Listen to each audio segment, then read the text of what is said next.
Relax Stars. Let's talk about sleep just a little bit. You realize that sleep is so extremely important. You know, your recovery is where you make your gains. Your recovery is where your body builds itself back a little bit stronger. That's where the adaptation happens. And the fact is that there are kind of two sides to the recovery. There's your active recovery, which is eating and mobility work and soft tissue work and all that kind of stuff.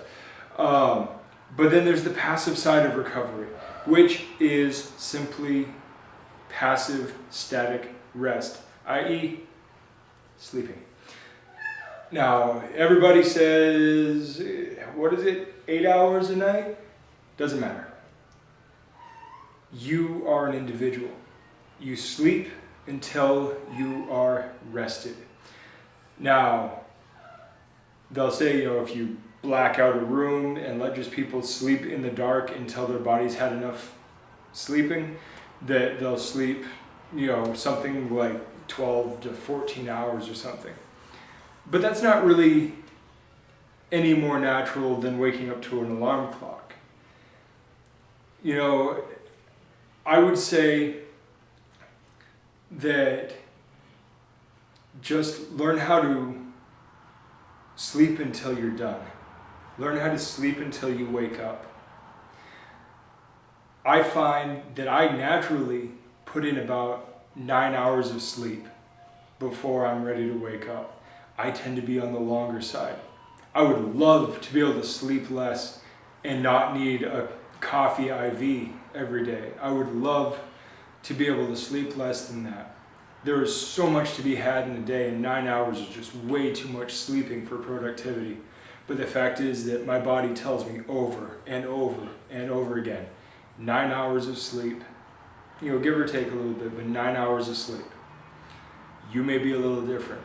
Generally speaking, you'll follow your circadian rhythm, which means anything past about 30 minutes, you're going to fall into your long-term sleep pattern, and your sleep cycles go in about 90-minute cycles. I say about because everybody's a little bit different. So you're talking an hour and a half, 3 hours, 4.5, 6 hours, 5.5, or wow, see I backtracked there? 7.5 and 9 hours. So you may find that you fall into that pattern. I do okay on 7.5 hours. I do okay on 7.5. It's hard to get that half though. But the 9 is pretty reliable. I can do okay on 6, but I usually require a nap at that point. So start learning about yourself and start paying attention to those 90-minute cycles. Pardon me, I'm slipping all over myself tonight. Pay attention to those 90-minute cycles. And remember, if you're going to take a nap, keep it under 30 minutes. And honestly, great tip here, take a shot of coffee before you lay down for a 15 to 20 to 30 minute nap. By the time you wake up, the caffeine will be hitting your bloodstream, and guess what? You'll be actually a little peppier when you wake up.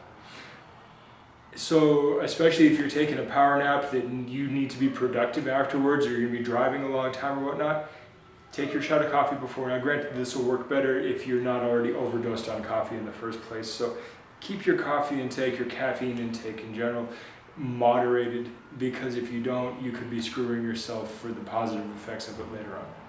Talk to you guys later. Good journey.